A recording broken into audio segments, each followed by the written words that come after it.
UP और उत्तराखंड की खबरों के लिए एबीपी गंगा को सब्सक्राइब करें और बेल आइकन दबाएं।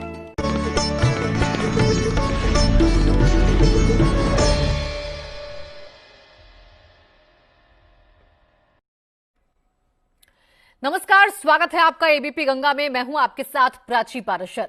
भाजपा के राष्ट्रीय अध्यक्ष जेपी नड्डा ने अपने दौरे के आखिरी दिन त्रिवेंद्र कैबिनेट के मंत्रियों के साथ मीटिंग की।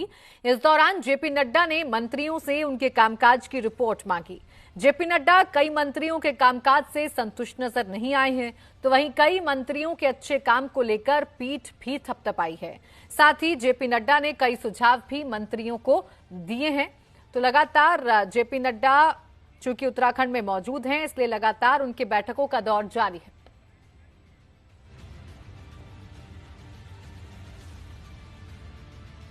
हमारी एक कोर कमेटी होती है, उनका यह कहना है कि हमको 20 दिन में एक बार बैठना चाहिए। अभी बैठक शुद्ध रूप से संगठनात्मक बैठक थी, इसमें संगठनात्मक विषयों पर ही चर्चा हुई। भारतीय जनता पार्टी जो कर रही है वो देश हित में और उत्तराखंड के हित में कर रही है। हमारे कार्यकर्ता उत्साह से लबालब इस समय भरे हुए हैं।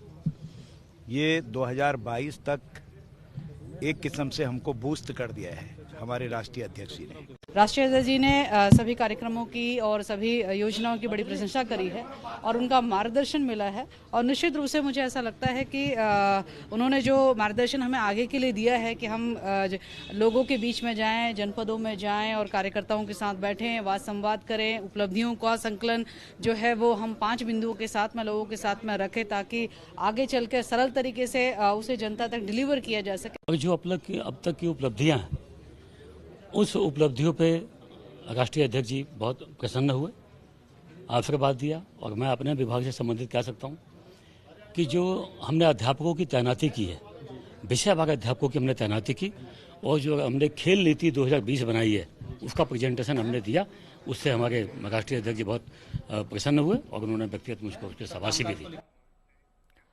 तो लगातार समीक्षा कर रहे हैं, न सिर्फ संगठन को मजबूत कर रहे हैं बल्कि मंत्रियों के कामकाज की समीक्षा भी जेपी नड्डा कर रहे हैं। देहरादून का सीधा रुख कर लेंगे। उत्तराखंड ब्यूरो चीफ अजीत राठी हमारे साथ जुड़ गए हैं। अजीत, आज मंत्रियों के कामकाज की समीक्षा की है और जो जानकारी मिल रही है उसके मुताबिक कुछ मंत्री ऐसे हैं जिनके कामकाज से संतुष्ट नहीं हैं और कुछ ऐसे हैं जिनकी पीठ भी थपथपाई है जेपी नड्डा ने। तो ऐसे कौन से मंत्री हैं जो अध्यक्ष के हिसाब से, जेपी नड्डा के हिसाब से कामकाज नहीं कर पा रहे हैं, जिससे असंतुष्ट नजर आ रहे हैं जेपी नड्डा? प्राची, देखिए, आज 4 दिन का राष्ट्रीय अध्यक्ष का प्रवास देहरादून में खत्म हो गया है। एक दिन हरिद्वार, सबसे पहला एक दिन, और उसके बाद के जो 3 दिन थे वो देहरादून में उनका प्रवास था। यानी उत्तराखंड का 4 दिन का प्रवास जगत प्रकाश नड्डा का आज समाप्त हुआ। वो दिल्ली के लिए यहाँ से रवाना हो गए हैं। लेकिन इस दौरान 4 दिन में, बाद के 3 दिन में उन्होंने 13 बैठकें की और 13 अलग अलग बैठकों में उन्होंने अलग अलग विषय रखे। संघ परिवार के साथ भी एक बैठक थी। तो अभी जैसे मंत्री जी को एबीपी गंगा के दर्शकों ने सुना, अरविंद पांडे जी जो बोल रहे थे कि शिक्षा को लेकर, खेल नीति को लेकर मेरी बड़ी पीठ थपथपाई है। तो खेल नीति 2020, 2021, 2022 खाली लागू कर देना, यहाँ अरविंद पांडे खुद भी जानते हैं कि पूरे प्रदेश में जो स्पोर्ट्स के कोचेज हैं वो नहीं हैं, ग्राउंड्स नहीं हैं, तो मतलब खाली नीति पर इनकी पीठ थपथपा दी होगी, ऐसा कुछ नहीं है। एबीपी गंगा को जो सूत्रों के अनुसार जो जानकारी मिल रही है वो ये है कि जेपी नड्डा ने मंत्रीवार, विभागवार सबके प्रेजेंटेशन लिए और प्रेजेंटेशन देखने के बाद उन्हें मतलब बहुत उपयुक्त चीज कुछ नहीं लगी। उन्होंने फिर ये कहा कि अगले 20 दिन में सभी मंत्री अपने विभागों के प्रेजेंटेशन बनाकर क्या उन्होंने किया है, क्या नहीं किया है, वो दिल्ली मेरे कार्यालय को भेजें, उसके बाद मैं उनकी समीक्षा करूंगा। जेपी नड्डा ने उनको ये भी कहा है, आज मंत्रियों की, मंत्रिमंडल की और कोर कमेटी की बैठक में भी ये बात उठी है कि जो प्रभारी मंत्री हैं जिलों के, वो अपने जिलों में नहीं जा रहे हैं, जनता दरबार नहीं लगा रहे हैं, जनता के साथ कनेक्टिविटी नहीं है, तो वो सभी मंत्री अपने प्रभार वाले जिलों में जाएं, वहां रात्रि विश्राम करें, वहां लोगों के साथ बातचीत करें, यानी पब्लिक के साथ कनेक्टिविटी बढ़ाएं। और दूसरा, अब ये 2 इशू हैं। अब अरविंद पांडे किस लेवल पर कह रहे हो, क्या उनके पास एक ठोस आधार होगा कि उनकी पीठ थपथपा दी गई है? हमारे पास एक्सक्लूसिव इनपुट यह है कि 20 दिन में सभी को अपनी प्रगति रिपोर्ट फिर से देनी है अगर आज वो संतुष्ट होते तो 20 दिन में दूसरी प्रगति रिपोर्ट क्यों मांगते? बिल्कुल और अजीत, दूसरा, और लोग साफ तौर पर जिलों में जाएं पब्लिक मंत्री और कनेक्ट पब्लिक बनाना से है, करें। मतलब 2022 को साधना है। जितनी भी कमियां, जितनी भी गलतियां अभी तक हो रही थी, उन सबको दुरुस्त करना है, चूंकि 2022 के रण को फतेह करना है। शुक्रिया आपका तमाम जानकारी के लिए अजीत।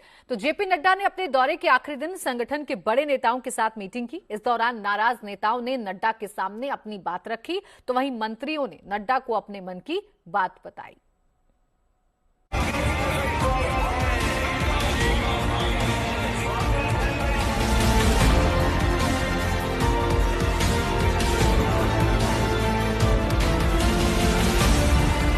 2022 के विधानसभा चुनाव से पहले जेपी नड्डा का उत्तराखंड दौरा संगठन में जोश भर रहा है। अपने उत्तराखंड दौरे के दौरान जेपी नड्डा ने पार्टी विधायकों, पदाधिकारियों, जिला अध्यक्षों और मंडल अध्यक्षों के साथ मंत्रियों तक से मीटिंग की।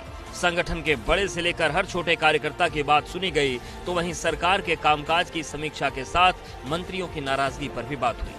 हमारे जो मत्स्य पालक है, उन्होंने किस प्रकार से जो है उन्होंने उनके संघर्ष को देखते हुए जो उनको किसानों का दर्जा दिया जाना चाहिए वो उनको दिया गया है। इसके अलावा उन्हें किसान क्रेडिट कार्ड इशू किए गए हैं।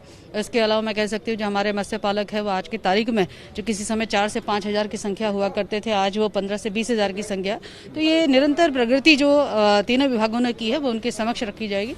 पार्टी अध्यक्ष ने अपने दौरे के दौरान ये भी संदेश दिया कि लोगों के बीच जाकर पार्टी को कैसे मजबूत बनाना है और केंद्र और राज्य सरकार की योजनाओं को लेकर जागरूकता कैसे फैलानी है। इस बीच नाराज विधायकों ने अपने सुझाव पार्टी के राष्ट्रीय अध्यक्ष के सामने रखे।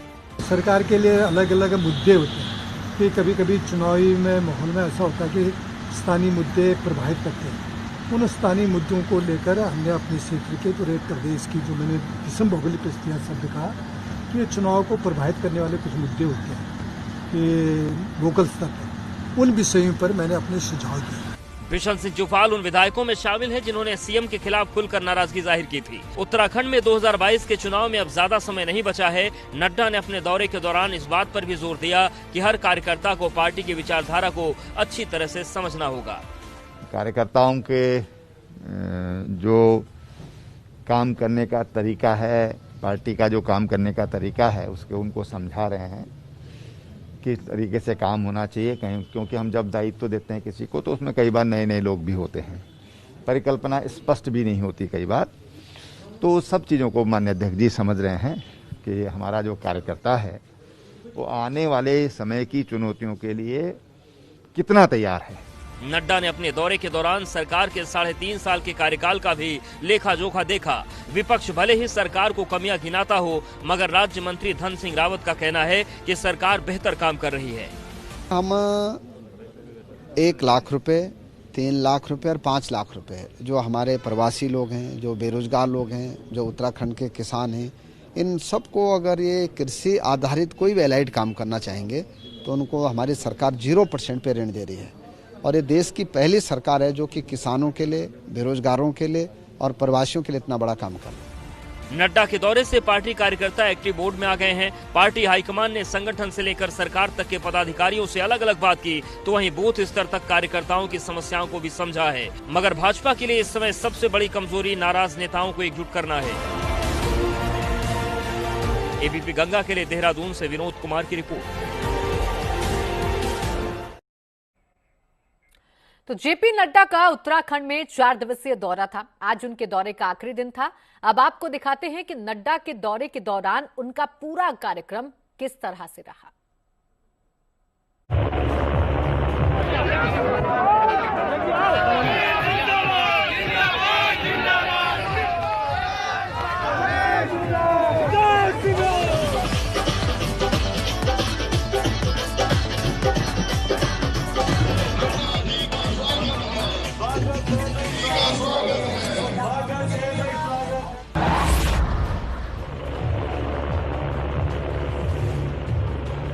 भाजपा के राष्ट्रीय अध्यक्ष जेपी नड्डा ने अपने 120 दिवसीय राष्ट्रव्यापी दौरे की शुरुआत देवभूमि से की। अभियान की शुरुआत से पहले नड्डा शुक्रवार को हरिद्वार पहुंचे थे और संतों का आशीर्वाद लिया था। अपने दृष्टि से ताकत लेने के लिए यहाँ पर आया था, क्योंकि मेरा संबंध गायत्री परिवार और शांति कुंज से आज का नहीं है, बड़ा पुराना है।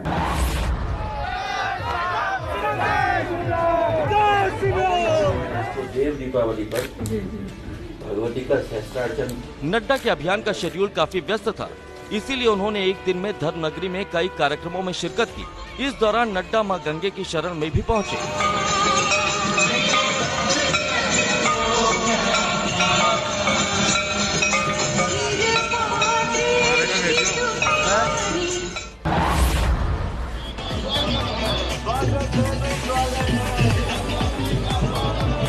अपने दौरे के दूसरे दिन नड्डा दून पहुंचे तो पार्टी कार्यकर्ताओं ने उनका भव्य स्वागत किया।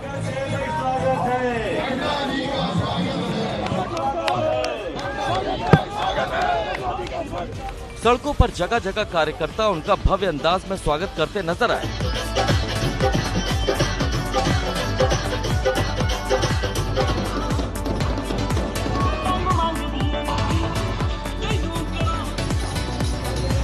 दौरे के दूसरे दिन नड्डा ने बीजापुर गेस्ट हाउस में पार्टी के प्रदेश पदाधिकारियों, संगठन मंत्री, सांसद, विधायक, प्रदेश मोर्चा अध्यक्ष, महामंत्रियों और जिला अध्यक्षों के साथ बैठक की। इसके साथ ही नड्डा ने दायित्वधारी जिला पंचायत अध्यक्ष, मेयर निकाय अध्यक्ष, सहकारी बैंकों के अध्यक्षों के साथ भी बैठक की। मीटिंग के दौरान नड्डा ने सरकार और संगठन को मैं नहीं हम की विचारधारा से काम करने की नसीहत दी। शनिवार शाम को ही नड्डा की बड़े नेताओं के साथ अलग अलग बैठकें हुई थी, जिसमें संगठन को लेकर सरकार तक के तमाम लोग शामिल हुए। इस दौरान संगठन और सरकार के बीच में तालमेल समेत कई दूसरे अहम मुद्दों पर बातचीत हुई। अपने दौरे के तीसरे दिन जेपी नड्डा ने सरकार के सभी विभागों की समीक्षा की। इसके बाद नड्डा सामुदायिक मिलन केंद्र में बूथ समिति की बैठक में भी शामिल हुए। सरकार से नाराज चल रहे भाजपा विधायक पूरन सिंह फार्त्याल भी नड्डा से मुलाकात करने पहुंचे। फार्त्याल ने जौल जीबी टनकपुर मोटर मार्ग में हुए भ्रष्टाचार का मामला भी नड्डा के सामने रखा। इसके साथ ही ओएनजीसी के गेस्ट हाउस में भी जेपी नड्डा ने भाजपा विधायकों को एक एक करके बुलाया। इस दौरान सांसद अजय भट्ट, कैबिनेट मंत्री सुबोध उनियाल, अरविंद पांडे, राज्य मंत्री धन सिंह रावत समेत कई बड़े नेता नड्डा से एक एक करके मिलने पहुंचे। दरअसल विधायकों की नाराजगी इस कदर थी कि नड्डा ने सभी को एक एक करके मिलने के लिए बुलाया ताकि विधायक अपनी बात खुलकर रख सके। जेपी नड्डा के दौरे के आखिरी दिन भी बैठकों का दौर जारी रहा। नड्डा की 3 अहम बैठकें थी। पहली बैठक आजीवन सहयोग निधि और वित्त को लेकर हुई। इसके बाद नड्डा ने त्रिवेंद्र सरकार के मंत्रियों के साथ मीटिंग की, जिसमें सरकार के 3.5 साल के कार्यकाल की समीक्षा हुई। साथ ही मंत्रियों से भी उनके 3.5 साल के कार्यकाल का हिसाब मांगा गया। इसके बाद नड्डा ने कोर कमेटी की बैठक की। बैठक में मुख्यमंत्री, सांसद अजय भट्ट, अजय टम्टा, माला राज्य लक्ष्मी शाह, केंद्रीय मंत्री रमेश पोखरियाल निशंक और तीरथ सिंह रावत मौजूद रहे। साथ ही कोर ग्रुप के सदस्यों को भी बुलाया गया। बैठक में पार्टी की आगामी रणनीति को लेकर चर्चा हुई। साथ ही 2022 की चुनाव रणनीति पर भी बातचीत हुई। एबीपी गंगा के लिए देहरादून से अजित सिंह राठी की रिपोर्ट। चलिए बढ़ते आगे। आम आदमी पार्टी ने देहरादून में सीएम आवास पर कूच की कोशिश की, लेकिन पुलिस ने आप कार्यकर्ताओं को रास्ते में ही रोक लिया। इस दौरान उनकी पुलिस के साथ कहासुनी भी हो गई। उधर कांग्रेस ने साफ कर दिया है कि वो किसानों के साथ खड़ी है।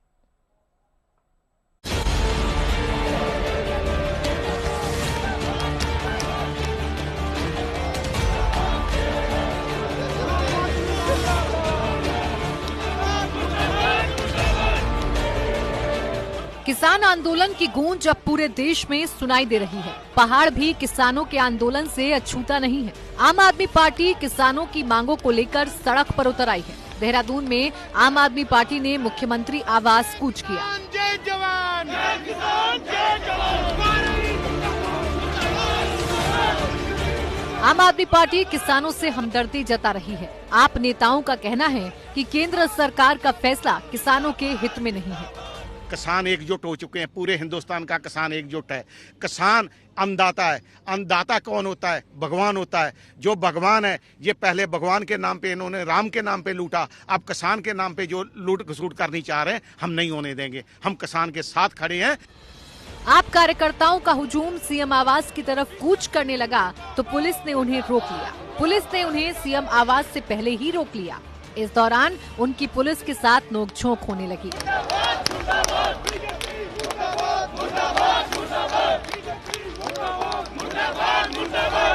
सिर्फ आम आदमी पार्टी ही नहीं, बल्कि कांग्रेस भी किसानों के बहाने भाजपा को घेर रही है। कांग्रेस प्रदेश अध्यक्ष प्रीतम सिंह ने कृषि कानून को लेकर केंद्र और राज्य सरकार पर हमला बोला। देश के किसानों ने जो देश का अन्नदाता है, उन्होंने 8 तारीख को जो है भारत बंद का आह्वान किया है। हमारी राष्ट्रीय अध्यक्ष सोनिया गांधी जी ने और तमाम अन्य राजनीतिक दलों ने किसानों के इस बंद को समर्थन देने का काम किया है और निश्चित रूप से कल के बंद में कांग्रेस किसानों के साथ खड़े होने का काम करेगी। उत्तराखंड में कांग्रेस ही अभी तक विपक्ष की मुख्य भूमिका में है, लेकिन इस बार आम आदमी पार्टी भी सियासी मैदान में उतर चुकी है, जिससे 2022 की चुनावी जंग दिलचस्प होने वाली है। जिंदाबाद, जिंदाबाद। एबीपी गंगा के लिए देहरादून से रवि कैंतूरा की रिपोर्ट।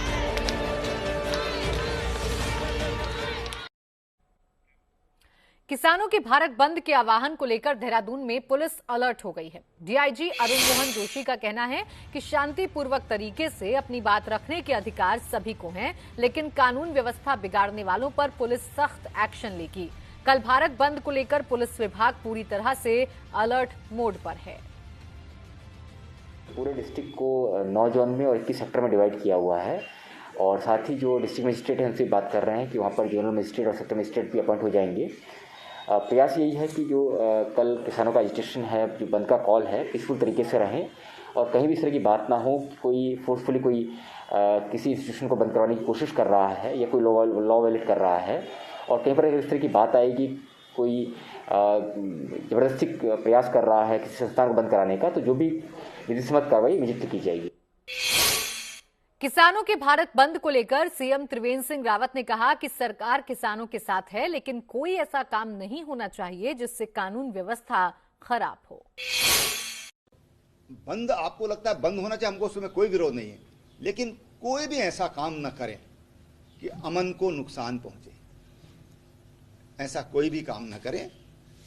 हम आपको पूरी तरह आश्वस्त दिलाते हैं कि हम आपके साथ में हैं। हम किसी तरह का नुकसान किसानों को न आज होने दे रहे हैं न भविष्य में।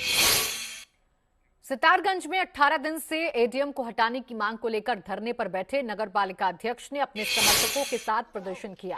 पालिका अध्यक्ष ने भैंस के आगे बीन बजाकर विरोध जताया। पालिका अध्यक्ष का कहना है कि उनकी शिकायत पर प्रशासन कोई संज्ञान नहीं ले रहा है, इसलिए वो भैंस के आगे बीन बजाकर अपना विरोध जता रहे हैं।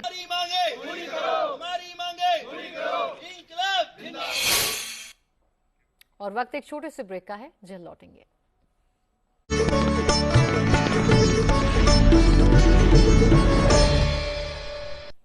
ब्रेक के बाद स्वागत है आपका और इस वक्त की बड़ी खबर आपको बता दें, पूर्व मंत्री राजेंद्र भंडारी कोरोना पॉजिटिव हो गए हैं। राजेंद्र भंडारी की पत्नी को भी कोरोना हुआ है, दोनों को एम्स में भर्ती करा दिया गया है। तो ये अहम खबर, पूर्व मंत्री राजेंद्र भंडारी कोरोना पॉजिटिव हो गए हैं और उनकी बीवी भी कोरोना पॉजिटिव है। लक्सर में बीती रात लड़की और उसके भाई के साथ हुई वारदात में पुलिस ने मामला दर्ज कर लिया है। पुलिस ने लड़की का मेडिकल भी करा दिया है। बीती रात एक युवक पर 4 बदमाशों ने हमला बोल दिया था। आरोप है कि लड़की के भाई के साथ बदमाशों ने मारपीट की, जबकि लड़की के साथ दुष्कर्म किया गया था।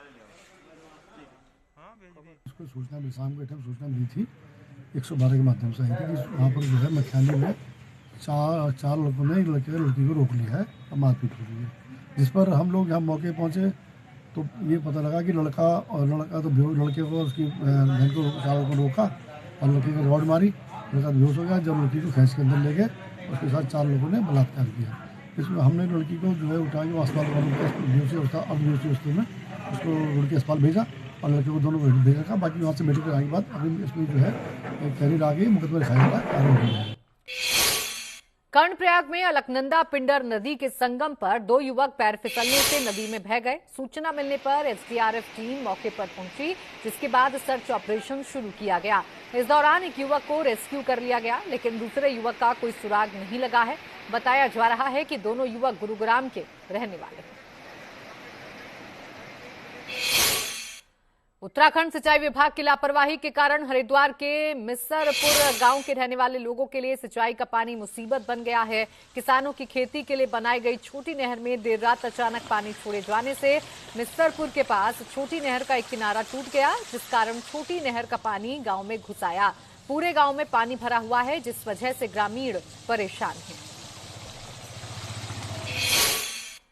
मॉनसून सीजन को खत्म हुए 3 महीने बीत चुके हैं, लेकिन रुद्रप्रयाग में अलकनंदा नदी के तट पर बनाए गए घाटों में अभी भी रेत मिट्टी के ढेर लगे हुए हैं। ऐसे में लोग घाटों पर स्नान के लिए नहीं पहुंच पाते।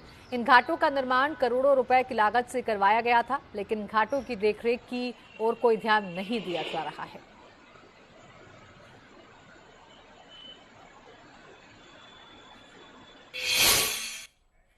रुड़की नगर निगम की तरफ से चलाया जाने वाला अतिक्रमण हटाओ अभियान फ्लॉप साबित दिख रहा है। 1 दिसंबर से रुड़की क्षेत्र में अतिक्रमण हटाओ अभियान चलाया जाना था, लेकिन अभी तक अतिक्रमण हटाओ को लेकर रणनीति नहीं बन पाई है, जिससे शहर के मुख्य बाजारों में जाम की स्थिति लगातार बढ़ रही है और पैदल चलने वालों को परेशानी का सामना करना पड़ता है। पिछले सोमवार से चला जाना था, तो अचानक से यहाँ पर अभी माननीय मुख्यमंत्री जी का दौरा और जो भारतीय जनता पार्टी के राष्ट्रीय अध्यक्ष जेपी नड्डा जी का दौरा इत्यादि के कारण प्रशासन थोड़ा सा व्यस्तता में आ गया। लेकिन अब ये 1-2 दिन में शुरू होने वाला है। इस संबंध में हम लोग बैठक करके समय निर्धारित कर रहे हैं। वन मंत्री हरक सिंह रावत का एक डांस का वीडियो वायरल हो रहा है, जिसमें हरक सिंह रावत एक कार्यक्रम के दौरान डांस करते हुए नजर आ रहे हैं। तस्वीरें आपके सामने हैं।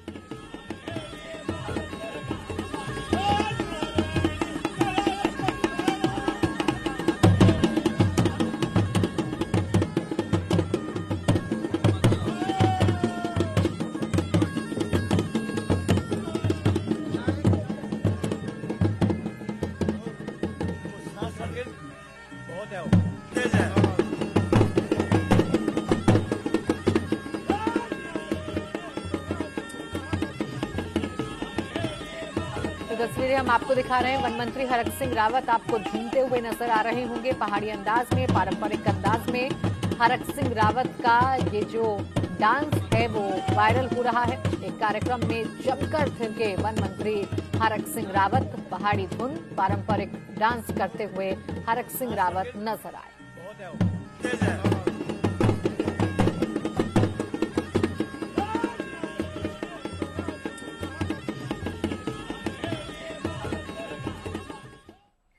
और इसी के साथ उत्तराखंड प्राइम में बस इतना ही।